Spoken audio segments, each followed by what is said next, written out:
20e jour. Bozolanda, tu as cycle long. Ceux qui ont avec la carte, peut-être le 29. C'est que on demande le soutien le 29 il y a mois prochain. On a un cycle long. C'est que yo no mozana au condivisé kaka à période dans le jour il y a 31 jours ou 32 jours on a divisé par 2. Si nous avons divisé par 2 nous ça 16. La 16 on est tombé dans 20e jour. C'est que 19, 18, 17 et ça la fausse date. On est dans 21, 22, 23 et ça va fausse date. Il faut se prévenir. Oui, mais non, awa, nazana ba faux date. Et puis là, moment on a pensé à nous autres matakamakasi. Au moins, on ça fait des autres pensé à nous autres, c'est normal parce que la sécrétion, à un moment il y a période ovulatoire, moi c'est la sécrétion est alors on a période on a un moment il y a ovulatoire, la sécrétion. Ce qu'on a des autres qui m'a épelé, il y a la perte blanche. Perte blanche c'est normal, mais ce qu'on y a beaucoup ça. Au moment où on est mis, la jaune, couleur jaunâtre. C'est qu'ils ont une infection. Peu importe ma problème, elles ont eu la femme de prière, ça la fille de prière. Parce que dans la vie, on peut s'aller il y a mon qui est ici et puis, mon qui est dans un monde, à ton comme une influence à ma bête, TikTok, on remonte la jeune fille qui m'a donné l'ibanda, qui est l'eau, qui est au tchana, on évite l'obby d'ailleurs, on préparer l'île. On dit ça qu'à l'obby de l'eau, on dit ça qu'on a cabeloté, on dit ça qu'on a make-up. Non, c'est pas interdit. Et ça m'a bête, quand c'est make-up, et ça m'a bête, quand ça a cabelo, mais bon, ma vie n'a eu la prière. Pour on a la femme forte, on a la fille de valeur. Parce que ceux qui, au midi qui n'a pas à mon kilo, il y a pas de nul. Moi, si on a avancé ma bonne délit, à bon bakanda kunaye. Maman, comment fait-il? N'a connaissé la des gens, ma comme simbate, mais on va donner un coup faire chez Moulier sous, on a donné dans l'état d'âme.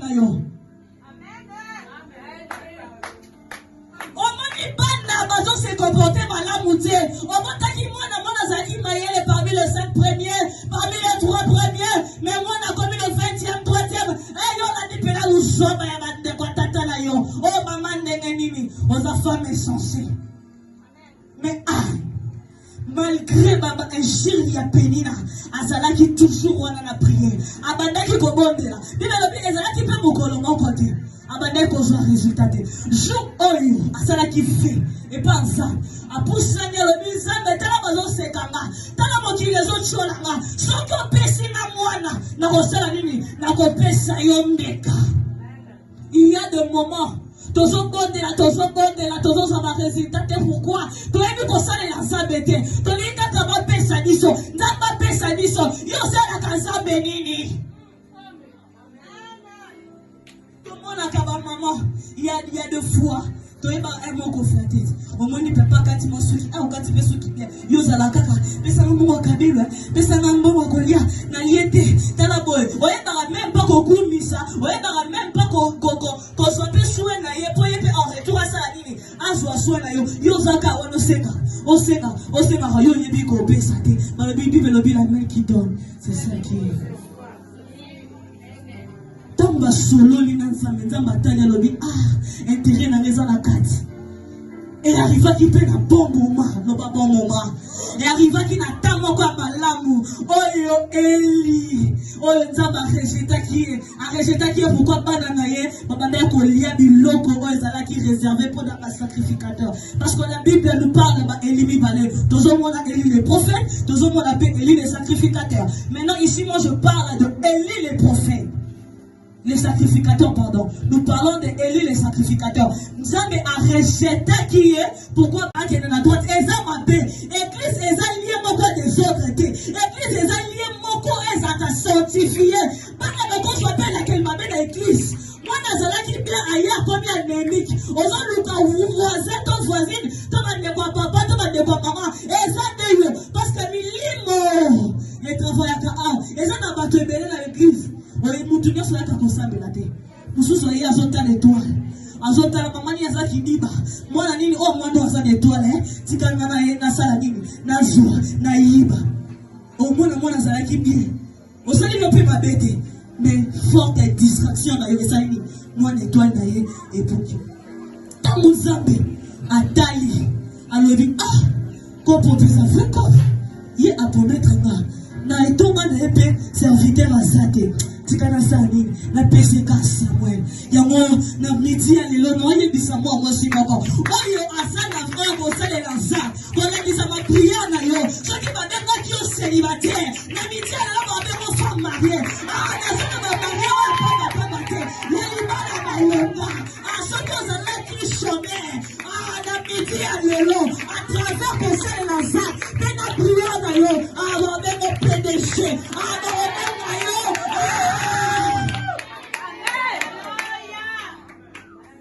moi si ça les enfants tous le monde a ma jeune fille à l'élo bani bossa ina nzambete ba osa assemblée osa protocole libanda ba ujana ba otala ka bisi likolo nzamba suma boko ma ba vek na ba miswane etika na ka likolo kitate boko na tika ba luka likolo ba luka nini ba tibeta ba tombola kibizo abela kidenza yesu ko misu likolo bela na likolo ba ko mi kokota yesu ki kokota yesu na lo bibi confort kati suki na basa mabala kati suki kokotaye où va le monde moi na moi c'est pour conserver vie na yo il faut à la femme de prière faut olinga ta parole oyeba maloba na za ba prophète ebele bazo sakana na biso pourquoi ba yebi ba mama ba feneyot aya mama na moni yo to ozana na mono na samai na moni makangio vie na eza bloqué yo vous dire mais je suis une femme de prière. Quand on voit un message, ça est dans un moment et en masturbation, on l'a tango les sous-soutés dans le jour où on a la règle. Tu veux pas ni? Mais ça l'a quand même. Moi, si on l'a ta sous-vêtement, il y a nylon, il y a ta sous-vêtement, il y a coton. Pourquoi il y a coton? Parce que le coton absorbe. Ils ont absorbé. C'est normal, c'est naturel. Mais ce est connu annexé. Il y a couleur, il y a jaune, il y a qui s'amène dans le bézanini, infection. Et ça m'a fait la casse. C'est-à-dire, ça, c'est la cabalinche, ce qu'on a balinche, ce qui a été signé, on appelle ça quoi? J'avais. Au tremblé bas sous-vêtements na yo au bandaki pour utiliser aux qui va régler na balinche na yo au sokoli malamu au tandi ya mona singa kozala na habitude ya kotanda sous-vêtements na kati ya douche te soit na kati ya chambre eza mabe même ba bibali eza mabe makasi sous-vêtements il faut kotanda ngo na moi moi ezo beta infection mosusu ekufaka na moi ere kokauka zalaka na habitude ya kolongola sous-vêtements avant 16 heures. Pour ça, la salité d'insectes nous se peut y avoir dans sous-vêtements et puis ça a dit sur ma maladie. Au moment où les sous-vêtements avant de comme à 16 heures, vous avez l'habitude de repasser les sous-vêtements et ça important. Moi si vous avez une règle, dans le moment il règle, il faut que ce soit malade, que ce soit très bien. Si vous avez la salade au sein d'un temps normalement il faut que ce soit 3 fois. Il faut que ce soit 3 fois. Moi si un bon makazamba nese ya makoloto parce que bazamba wana na lo baba pour na bimisa ya bien et même la biso ba infection ozola na malamu même la biso ba infection faut que vous avez l'habitude ya ko ozo raser ba point na yo si ya makolo c'est important okosokola nzoto na yo ndenge nini et ozana règle soit ozana règle banda kosokola nzoto na yo liboso likolo awa non on va dire que ce qu'on a maman sonne zate maman tous à la claire maman sonne zate on va dire que ce qu'on a nous on a yo awa na maya propre moi ça baka kabibaka bakate on a baka ce qui comment on nous autres pour fungwa ma pesa bino ba conseil à ma bé on baka ponzo te kanga moso ba vierge lokuta secret à moi si ezaka comme maya propre na cantine na yo ya propre au continue na douche banda ko osokola na lugawa na osisi ko sokola kita sikoyo tu vois na espace ya mzoto na biso ya base ezana na des espaces avant on ne pas était les banda on se comprend un bon moment osokoli espace wana très bien et puis on kiti na vanche na yo soit musabi oyo eza plus petit na musabi na yo ya gauche le côté ici banda ko kotisa mai ozo sokola nzoto na yo kitoko wana na bato baza déjà des vierges mais si on a vierge on est gâté parce que on rebelle ça virginité na yo. Tozolanda malamu. Sokola nzoto na yo kitoko na maya propre. On s'est dit vraiment que non, on est ici ma salité nyonso. Et puis ce qu'on yo, on a dit que sokola. Moi ça dit kaka, ma poil na sia ma pekate. Eza ma be. Ba solo na nzoto moi ça ça na ngote. Biso basi mai wana eye bima biso soki to sokoli mai malamu te. On va dans le solo. On s'en les gars, le qui solo ma bien, et ça ma bien, c'est pas bien. Sokola mai kitoko. Sans dire que non, on s'ala na habitude de bubimisa ba solo ma peka. On s'en dit qu'à citron, hein? On s'en dit citron na yo, on comme na poko na ndako enfant lala. On sokoli déjà mai ya poko. On a zemala. Kata citron na yo. Banda konika se ya lipeka.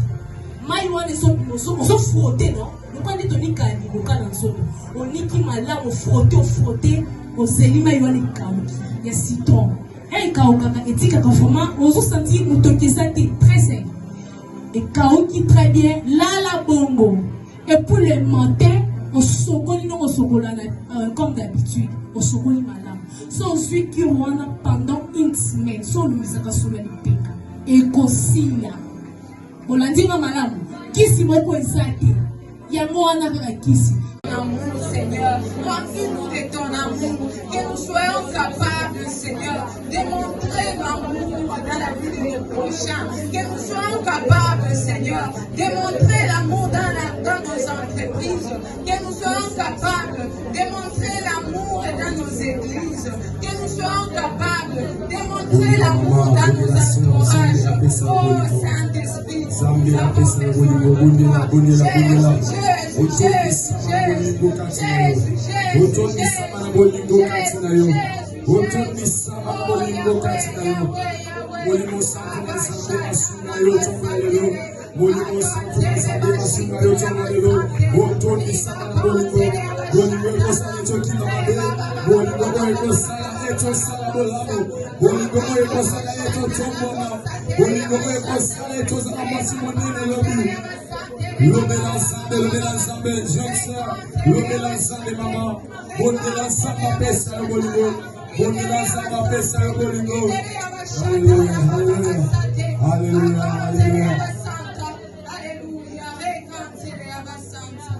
Oh, je veux prier.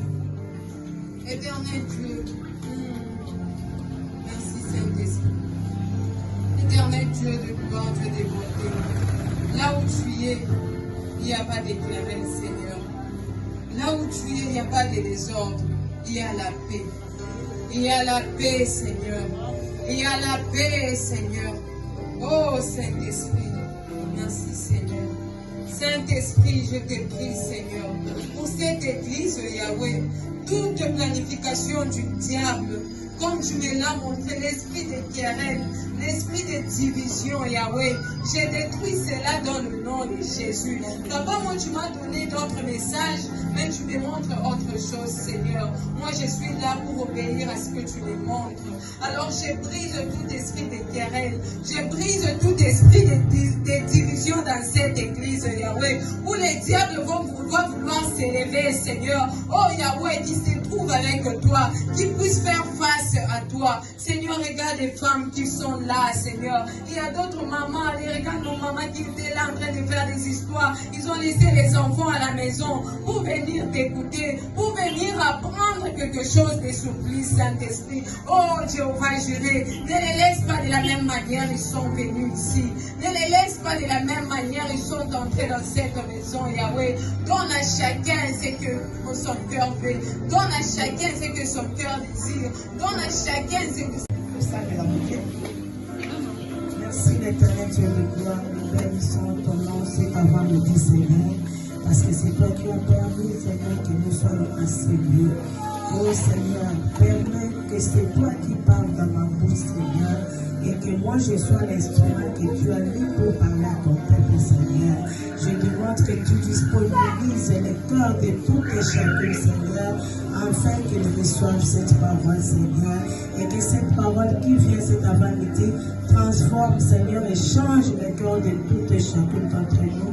J'ai ainsi prié, Seigneur, et je demande que ton seul Saint-Esprit soit au contrôle du début à la fin, dans le nom de notre Seigneur et Sauveur Jésus-Christ. Amen. Amen. Amen. Amen. Amen. Merci beaucoup. Il m'est demandé de parler sur... Il m'est demandé de parler sur le grand thème en général, c'est femmes glorieuses. Le thème central, c'est honorer sa valeur. Moi, il m'est donné la charge de parler sur la femme et fille chrétienne face aux études. Dans la classe, je ferai l'effort d'être bilingue. Dans un moment, je ferai l'effort d'être bilingue. Dans ma classe, je commence avec mon exemple moi-même. Comme vous me voyez, je suis Madame Mélanie Moussa Okabam, comme je vous ai dit, je suis licenciée de mon état. Je fais des journalisme politique extérieur. Mais je vais vous choquer pour dire que handicap pour moi, j'ai 12 ans, 5e primaire. Donc imaginez-vous que moi, dans la primaire, comme la 5e primaire, a commis personne handicapée. Je roulais dans la chaise roulante. Parce que mon père aussi est pasteur, la prière, le conseil, papa m'a dit tu dois étudier. Et par la mission, nous sommes dans une famille de 6 filles successives et 2 garçons à la fin. Je suis la seule fille licenciée parmi les 6 là. Pour Nalanda qui conseille à papa, n'a bien que les facilités. Donc on s'occupe des classes avec difficulté, tu n'as pas d'équilibre, il faut mais papa me dit chaque jour tu dois étudier, je ne te pardonne pas. Aujourd'hui je bénis mon père, il est encore vivant, je l'ai béni parce que ce que les qui était à la famille en autorité. Moi je me dis, moi je suis une femme de valeur parce que j'ai appris à me donner de la valeur. Nous tous encore considérés comme il fait me considérer, mais moi je me considère une femme de valeur. Pour votre information, j'étais encore candidate à la députation nationale ici aux élections de 2023 à Moamba. C'est pourquoi on m'appelle honorable. Donc, là, la handicap n'a pas été. Moi, si, dans les gâteaux, je non. Puisque nous avons posé à nous autres, nous avons posé à nous quand tu es dans le foyer, on sent qu'il y a une femme qui agit et une femme qui planifie. En tout cas, mais cette fois-ci, la ligne, moi, c'est Yamoutuya. Donc, c'est ça mon exemple. Ataza na mwana musala alobinga na kosimba te na zwi TikTok yeli biso madeba mama ekomi kaka afanda tielo likolo ale abandi kofina telefone te ba mama atoza na bonde na yo bonde aza censé ya kokota na ba points intimes ya ndako na yo te yo nde il faut banda et puis bonde ko banda ko guider comme guider et mama sala kuna mama nika basani mama kende kuna. Et puis, mbetu na yo kotikela mwana mosala abongisa te mama. Okolemba na nyoso okolemba na mbetu na yo te. Okolemba na nyoso mena mbetu na yo te. Amen. Et puis, tango za na mwana mosala okolinga te kaka soki osalaka au moins ndenge osololi na papa pour chaque chose il faut bana kosola na mobile na soki peut-être oza na bonne. Oki kosolola na mobile na yo oyebisete ah papa ngandi na bimaka boitango mosusu supporte bajour mosusu na kobanda kolamba te bajour mosusu soki na ye avant na kolamba mais soki oza mama azalaka tout le temps na ndako mama na ngai yo kotika biloko ya mobali na yo otali ata yango te omoni ata yango te banda yo otiaki makolo likolo otikeli bone alambela mobali na yo soki papa yayoki mongo eleki okopesa explication nini bango okozanga explication ya kopesa ye wana deja tozokende na conservation des aliments faut kosunga bapapa na biso yango moni ba jeune sœur ebele bazo se négliger lelo ba jeune sœur baza so tuni babongisa mbetu ndenge nini ebele bayebi te bazokanisa koke koyebela ngo na ndako ya libala. Or yo ntango ozepa na bino il faut banda déjà koyeba nyonso na ndako na bino. Ndako ya libala eaportelaka moto eloko te. Au contraire, soko oye na ndako ya libala ntango mobali azomona trop de défauts, trop de reproches elembisa kokobaye libala kokanisa mobali na yo alobaka mingi. Or que yo olingi koapprendre mpa na bino te, olingi koapprendre kaka na ndako ya libala. Libala bayaka nango déjà ya kokoka nyonso te, mais osa déjà na mwa capacité ya ke mobali nazoloba te ke mama chaussette na ngai eza wapi yo bala moko komi papa kasi mama nanikaki te etala nao na singa eza biloko ya mobali eza soni akoloba yango epa na bino balakisaka yo te, epa na bino bayebisaka yo te. Bamama bajeune sœur toza bamama babala bozali soki eza kote bolobi mama zonga na nzela wana tokei toza na conservation des aliments. Biloko ya papa soki papa alobi nga naliaka na nga mosuli te okolamba sana possibilité mobali no apesaka yo okotala ndako ya moninga teke bango baliaka kaka soso te nango.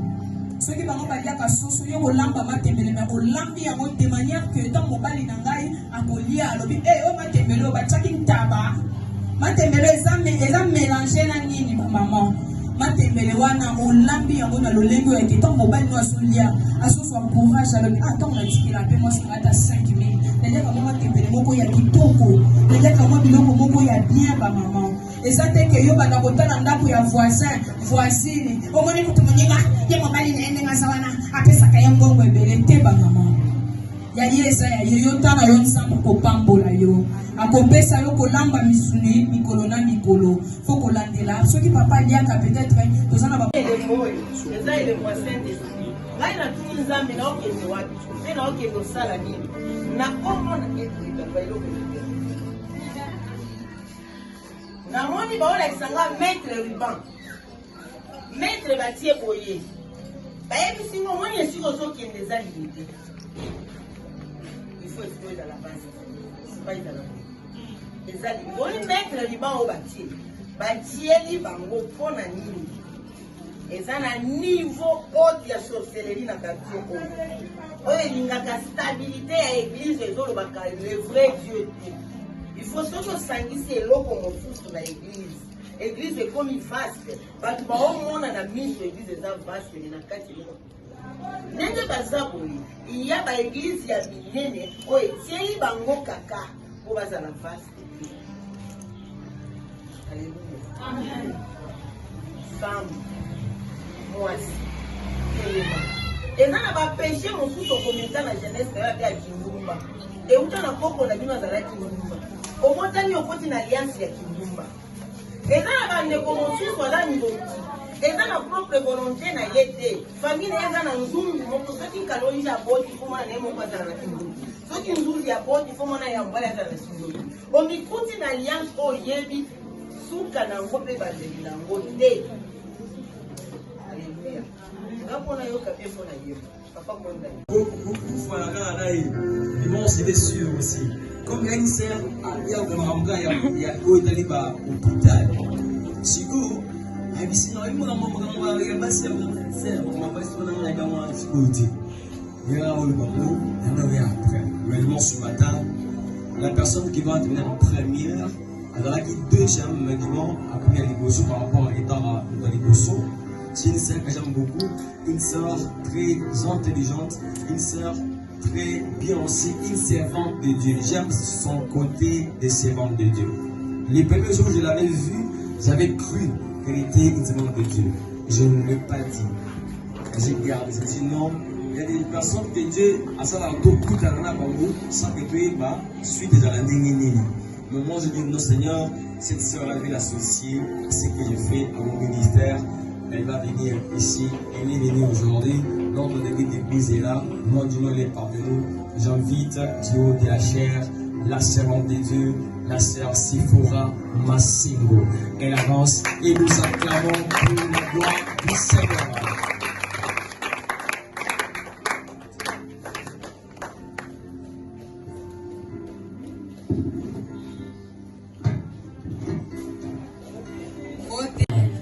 Alléluia. Amen. Vous allez en avoir. J'ai pas de commentaires. Mais tu veux Moyoki, Dengue, la sémence de Dieu, ses filles, ma sœur, en tout cas ma soeur, de te bénir abondamment. Merci parce que je crois en ta grâce, je crois à ce que Dieu a placé en toi. Alors on va passer directement. Nous demandons à nos intervenantes de diffuser au moins le message parce que le temps fait défaut. On est venu à 11h. On doit lutter pour ne pas partir sur le retard. Il y a la joie pour recevoir notre deuxième intervenante. Est-ce que c'est Rosalie? Est-ce que la joie est là? Est-ce que c'est Rosalie? Maman, on va mettre ta maman au peuple. Alors, programme ça m'a bouleversé mon cœur. Donc, moté ya liboso, à comme il y a Misatu. Il y a Misatu, à comme il y a Alors, c'est pourquoi la zone binga de la chair et une maman bien. J'aime le charisme qu'elle a, j'aime sa façon d'être. Je sais qu'elle est une femme de prière, une femme qui aime l'œuvre de Dieu également. Maman Christelle Moulumba, elle monte de la chair. Nous appelons pour la gloire de Dieu. Maman, bêta ma boco. Maman, tu bêta ma boco. Bêta ma boco, tu as ma maman.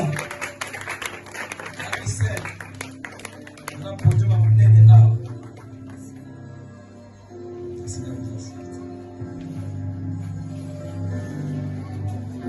Pour la cycle court, comment on calcule règle Oyo et Manga entre 25 à 26 jours. Bon, moi, c'est exemple. Et si vous Oyo, dans un cycle court, avec qu'il faut passer les 4 mars. Tout le monde, tout ça, en mois de mars, non? Et c'est Oyo, ou soit maman, ou avec qui dans les 4 mars. Et ça, normal, à mon règle, 4 mois de mars. Parce qu'il y a un cycle court, il y a 25 à 26 jours. Alors, il y aurait réglé dans les 4 mars. Normalement, il faut régler sous l'objet de 28. C'est ça, non? On règle sous l'objet de 28. Parce qu'on va calculer un monde pour prévenir, on va analyser, on va 26 jours, on a tout à 26 jours. Parce que ils ont 25 à 26 jours. 26 jours, on a divisé un mot par 2. Aussi 26 jours, on divisé par 2, donc calculer ce que on peut savoir. J'avais donné mon nom. Restez là. Restez là. 26 jours divisé par 2 et décision 13. Ma maman Mingi, parce qu'elle a la confusion. Alors, Nini, période ovulatoire et ton baraka à 14 jours. C'est faux. Or, le cycle est court. Et on se dit déjà avec handicap, lève-toi, prends ton destin et marche. Donc, slogan de la zone Lingana, femme, quand je dis femme en général, lève-toi, prends ton destin et marche. Comme tout la tête de la commande de la WAP. Et si quand on a quand même quelque chose, ce qu'on côté, nous avons dit que nous avons handicapés, Bamayaka, Banili Boye, Akoutumé, Bazali, personne handicapée, mais ce qui a tourné le Libaya, Yetibo, $1,600 au PC. Aux hommes, on a peut-être attendu à Yébon, Pépé, la Caritas, tout le monde a connu au Tonga. Et bon, ce qui moi aussi, à son Boulumanassé, à son Macanisa, pour ça, quelque chose. Et puis c'est bon au passage à Kibumba. Et pour apprendre plus fort, c'est yo moi si on a la macasse pour la ligne on dit que ça va la qui va se charge dans la zambo on a yoté maman. Asi abali la Bible dit apesi yo mobali po bo sungana. Mobali aso sunga yo yo pe ozo sunga mobali donc au moins là foyer la bino taba na bino bako bakokola malamu na éducation ya malamu. Là tous akika na kati ya définition. Comme on a limité mes minutes, je vais maintenant définir quelques valeurs, quelques qualités d'une femme de valeur. Oya sali pour la mission. Naibike, maman suspension. Nabenga mina komba maman Christelle Moulumba, afandi na limité. Thème nation centrale, les arts honorer sa valeur. Honorer sa valeur pour dans la jeunesse et 21. Comme ça, ma maman va comprendre la psychanalyse de côté qu'on aurait ma valeur de mission.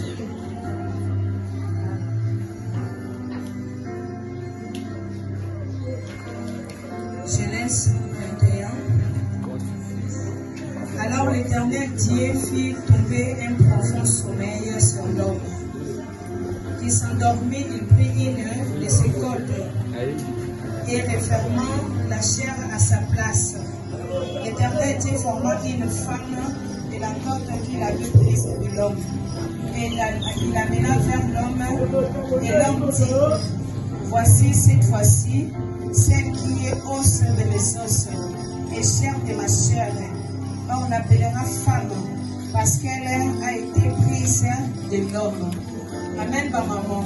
Amen. Ma maman va bakoma. Deuxième thème de Ngaï, les hommes, femmes et filles chrétiennes face à l'hygiène et la propriété. Voilà que j'entends dans la Bible 3, verset 3, au Guidan, 3, verset 3.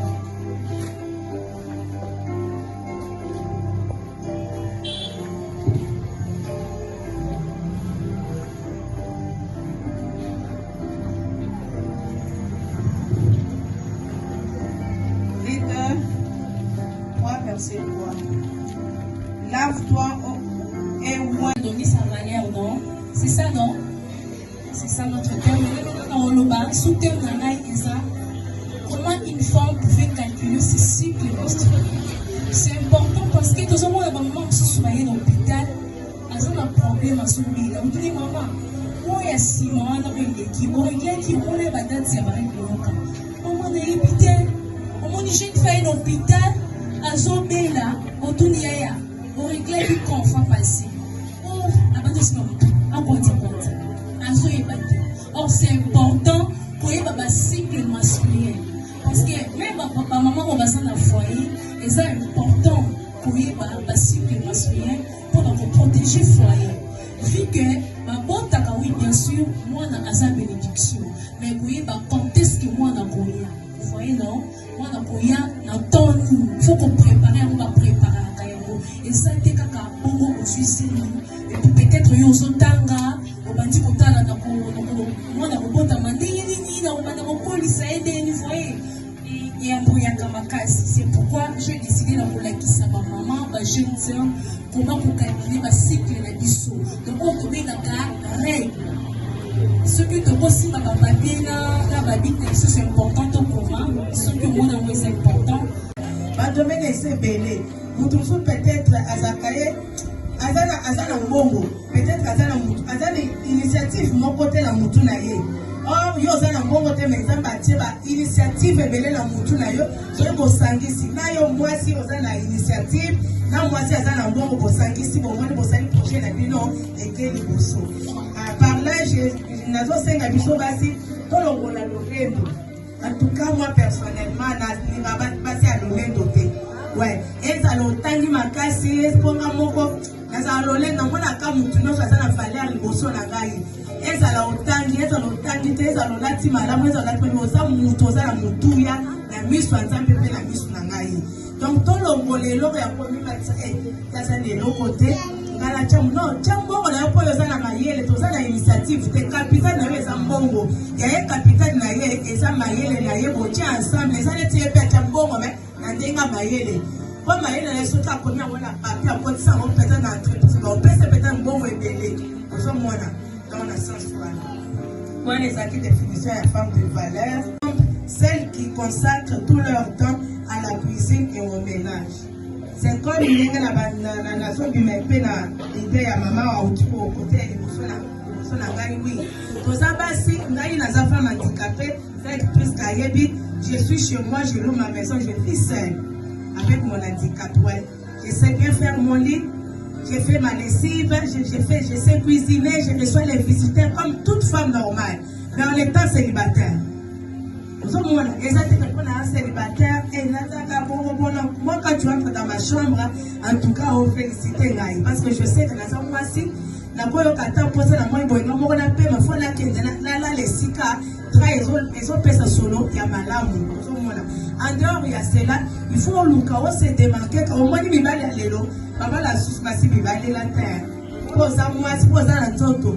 Donc, quand tu as le vounou, donc il faut que tu sois en mesure de faire quelque chose. Moi, je suis très fière de moi. Hein. Moi, ce n'est pas n'importe qui s'approche auprès de moi. Oui, quand tu t'approches, il faut que tu m'amènes un discours convaincant. Hein. Ah, sinon, tu n'as pas de place chez moi. Pour moi, je paye mon loyer moi-même. Je fais ma provision. Je m'habille moi-même. Papa, maintenant, quand tu vas m'amener quoi? Il faut que tu m'amènes un discours. Il faut que ça il y a eu ce qui était ça la terre au moins, vraiment que ça ne va pas passer. Donc, dans ce 5 pilotes, à la base, il y a le lenguewana. Dans le but de prendre la hausse, la cause à la moitié, il faut qu'à Kotanga. Aux échanges, il y a Kotanga de ma formation. C'est belle, il y a cola. Si vous avez français, vous avez un commentaire. Ma formation, c'est belle, il y a INPP, les soirs, quand on dit, ouais, il y a yo. On se voit le cas de l'organisme, ok, au tangi. L'action n'est pas comme des gens qui ont développé son valeur dans la société. Vous n'allez pas prendre les papa, qui même ça, à quel coup là. Peut-être on lui amène un plus aux autres à venir, pour son alimenter, il faut que papa puisse son alimenter. Mon faut pas payer son non, photos à la base, il y a ma case, au yébi que mon bal nanga, il y a ça, mon bal oui, mais à cause de ça, c'est pas la suite. Première intervenante. Mabungo Makasi.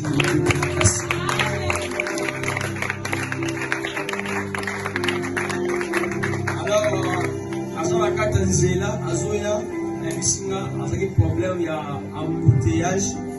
Nzela et Changouana, mais elle m'a dit qu'elle est assez proche, elle va venir. Alors maintenant, on a posé la table.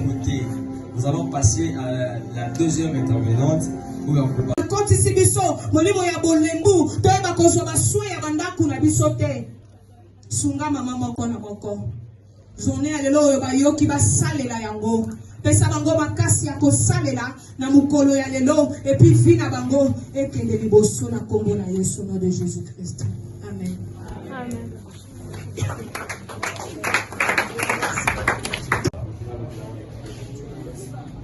Je vais prendre l'exemple de Ruth dans la Bible. Tout le monde sait l'histoire. Ruth était très fidèle à Naomi.